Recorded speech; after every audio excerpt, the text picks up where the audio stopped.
Queridos irmãos e irmãs, nós celebramos o 12º domingo do tempo comum e na liturgia deste domingo, o Evangelho de São Lucas nos apresenta a primeira profissão de fé de São Pedro e também o primeiro anúncio que Jesus faz de sua paixão para os apóstolos. Costumeiramente, Jesus sempre foi, na sua passagem por este mundo, sempre era acompanhado por uma grande multidão. Mas Jesus, que conhece os corações, sabia que muitos daqueles que o acompanhavam simplesmente o faziam porque queriam experimentar do pão que Jesus multiplicava, saciando apenas a sua fome corporal. Outros tantos acompanhavam Jesus simplesmente porque queriam ver os milagres. Outros buscavam curas. Poucos conheciam de fato quem era Jesus. Por isso, ele interroga os apóstolos. Por quê? Estes que estavam mais perto de Cristo, poderiam responder com muita certeza quem era Jesus. Por isso Jesus pergunta por primeiro: este povo que geralmente nos acompanha, que lota muitos lugares para me ouvir, este povo, quem diz que eu sou? Quem diz o povo que eu sou? E os apóstolos respondem: Senhor, alguns acham que tu és João Batista, outros que és Elias, mas outros acham que é um dos antigos profetas que ressuscitou. E Jesus então se dirige para aqueles que estavam mais perto dele. Primeiro ele fez a pergunta para aqueles que andavam com ele, ouviam, mas não estavam em contato com o Senhor. Então ele olha para os apóstolos, que comiam com ele, que andavam mais próximos do Senhor, e disse: e vós, quem dizeis que eu sou? Então Pedro diz: o Cristo de Deus, recordando a profecia do ungido do Senhor. Jesus de fato é o Cristo de Deus. Mas como que essas respostas e essas perguntas se encaixam na nossa vida? Como esta liturgia de hoje pode nos oferecer uma contribuição para o nosso crescimento, o nosso progresso espiritual? Primeiro, nós devemos considerar a questão número 1 de Jesus, quando ele se dirige à multidão que o acompanhava. Quem diz o povo que eu sou? O mundo pode oferecer muitas respostas para o Cristo. Uns dizem que Jesus é um grande profeta. As religiões, por exemplo, o judaísmo tem Jesus como um grande profeta. O islamismo tem Jesus como o filho de uma virgem. As religiões mais contemporâneas afirmam que Jesus é um espírito evoluído, de luz. Outros que é um homem bondoso. Mas nenhuma delas pode afirmar aquilo que os apóstolos afirmam. Por quê? Porque como aquela multidão que acompanhava Jesus, na maioria das vezes, o fazia simplesmente para lucrar algo em benefício próprio, não para colher de Jesus aquilo que realmente ele queria comunicar, mas simplesmente para saciar uma necessidade.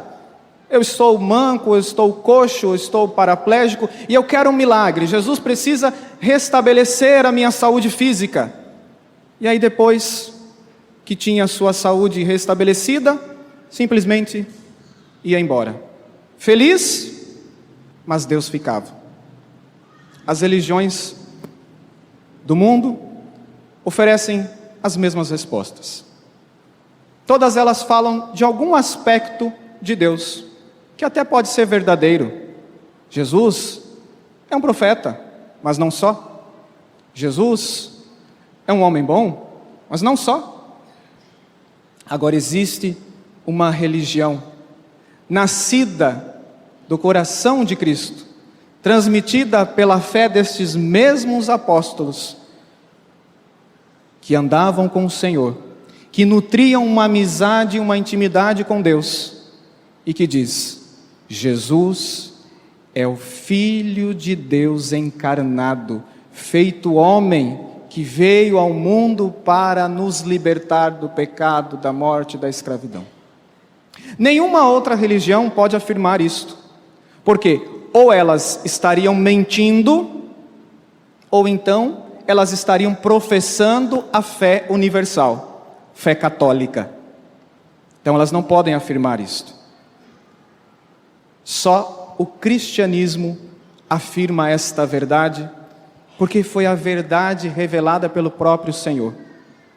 E há uma diferença entre a grande multidão, que só vê Jesus como um fazedor de milagres, um benfeitor, alguém que se recorre nos momentos de dificuldades. O mundo oferece muitas respostas para quem é Jesus, mas só o cristianismo oferece a verdadeira e única resposta. Jesus é o caminho, a verdade e a vida. Jesus é o caminho enquanto homem, enquanto Deus que se encarna e no seio da Virgem Maria recebe um corpo humano. Jesus possui um corpo humano. No Santíssimo Sacramento, quando nós rezamos a oração, nós rezamos: verdadeiro Deus e verdadeiro homem.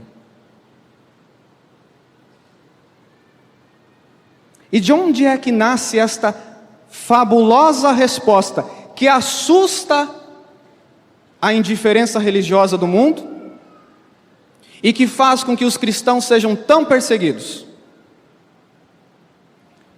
De uma vida de intimidade, de uma vida de oração, que infelizmente, falo por mim, mas também você pode fazer o seu exame de consciência, andam tanto quanto esquecida na nossa vida. Nós, católicos, temos o que nenhuma outra religião na face da terra tem: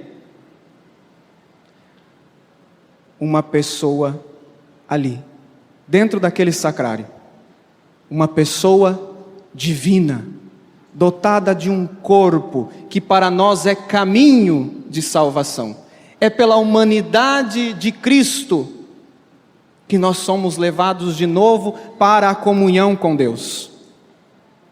Ele resgatou aquilo que estava perdido ao assumir a nossa humanidade, ao purificar a nossa humanidade derramando o seu sangue na cruz, e ao ascender aos céus, Ele levou consigo aquilo que pertencia a nós, nos reintroduzindo na vida, na comunhão plena com Deus, comunhão para a qual todos nós somos chamados.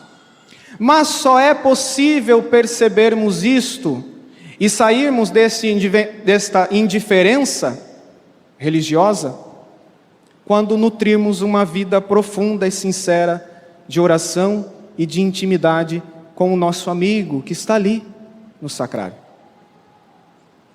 Se nós permanecermos distantes do Senhor, ou como a multidão que só vai até Jesus quando precisa ou necessita, sei lá, de repente Deus envia por misericórdia, porque tudo na nossa vida é misericórdia de Deus, envia para a sua vida uma grande desgraça. Você que nunca foi à igreja, você que foi batizado, mas nunca frequentava, de repente você se vê numa situação E as pessoas começam a dizer, procure a Deus, procure a Deus. E você vem e faz novena, e faz isso, e faz aquilo, e nada acontece na sua vida, e você começa a questionar a Deus. Você está agindo como a multidão, que não conhece o Senhor. Procura Jesus somente para curar uma doença, saciar uma fome corporal e momentânea, e não faz como os apóstolos, que buscam no peito do Cristo o conhecimento de quem Ele verdadeiramente é. É muito simples. Esta graça que Deus nos deu de pertencer a uma grande família, um povo eleito, um povo santo, sacerdotal, a igreja de Deus. E nós, contaminados por esta cultura de indiferença, às vezes não percebemos que nos afastamos de Deus, deixamos de nutrir a amizade com o Senhor, para vivermos uma vida de quem apenas busca a Deus no momento de dificuldade. Isso não é fé, isso não é religião, isso não é nem catolicismo. Católico colhe do coração de Jesus aquilo que é necessário para a sua vida. Vida de oração. Hoje, quando eu revia esta homilia, porque já é a terceira, eu encontrei um pequeno texto de um monge que escreveu, um monge beneditino, escreveu um diário, ele era sacerdote, escreveu um diário de suas orações. E, por providência, eu abri na página como oração, e Deus falou para mim, para falar para você também. Muitas vezes nós reclamamos, dizendo, a minha fé está fraca, padre. No confessionário, na sala de atendimento, as pessoas chegam até nós, sem esperança. Diante das dificuldades, a maioria abandona a fé. E ninguém sabe dizer o motivo. Jesus, ao falar com este sacerdote, diz assim para ele: passa menos tempo no computador e mais tempo na minha presença. Eu espero por ti aqui, no sacrário. Eu anseio por ver-te diante de mim. Quero comunicar-te todos os sinais da minha amizade que meu coração destinou para ti e ninguém mais. Mas para isto, tu deves vir a mim. Segue as sugestões da minha graça. Quantas vezes na sua vida você perdeu noites e noites de sono no Facebook, no WhatsApp, no Instagram, no bate-papo, com os amigos, nem até fazendo coisas ilícitas, mas simplesmente queimando o tempo, gastando o tempo, torrando o seu tempo. Chegou o final da noite, ou o início do outro dia, e você lembrou, esqueci de rezar o terço, esqueci de fazer a minha lécio divina, esqueci de rezar. Pois é, nós nos esquecemos de Deus, e Ele fica ali, como um amigo do nosso coração, abandonado. Nós olhamos para Cristo e buscamos em Cristo tudo que Ele pode nos proporcionar, do bom e do melhor, e não oferecemos nada. Pedimos muito, mas nunca oferecemos. Deus não pode fazer as coisas que Ele precisa em nossa vida, e a maior obra que Ele quer fazer em nossa vida é a nossa conversão e a nossa salvação, sem que nós possamos oferecer-lhe alguma coisa. Numa outra oração, da Beata Ângela, ela diz assim: ó Cristo, Filho de Deus, ao meditar vossa paixão e morte, que Jesus hoje, pela primeira vez, anuncia aos apóstolos, o Filho do Homem deverá sofrer, Soa em minha alma uma divina palavra. Não te amei de mentira. De dor mortal me enche a alma esta frase, pois me abre os olhos do coração e enxergo a realidade de tal afirmação. Eu vejo as obras do vosso amor, vejo o que fizestes, Filho de Deus, para me manifestar vossa dileção. Isso é verdade. Nós vemos o que Jesus faz, vimos o que Ele fez, vemos o que Ele faz em nosso benefício. Percebo tudo o que suportastes na vida e na morte, sempre movido pelo desmedido amor que me tendes. Vejo em vós, Senhor, os sinais daquela segura predileção. Nem de modo algum posso duvidar da verdade daquelas palavras. Não de mentira, mas com perfeitíssimo e entranhado amor me amastes. Aí vem a contrapartida, a alma da beata, que também é a nossa alma. Considero depois em mim exatamente o oposto. Como vos amo sem sinceridade e com mentira. Tão grande é minha dor que minha alma grita: Mestre, o que dizeis não haver em vós está inteiramente em mim. Jamais vos amei senão de mentira e com hipocrisia. Não era para ser assim. Não era para nós católicos amarmos o Senhor com mentira e com hipocrisia. Mas nós fomos contaminados por um espírito mundano que nos levou a praticar uma fé indiferente, que despreza os apelos da graça e tudo aquilo que o Senhor fez em nosso favor. Jamais quis chegar-me a vós para tomar comigo parte das dores que suportastes por mim.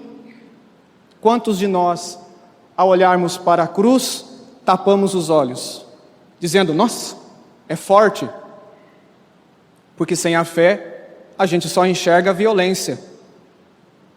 Com os olhos da fé, a gente olha para a cruz e vê um ato de crueldade, mas enxerga além, enxerga o amor de Deus escondido por trás do grande mistério da cruz.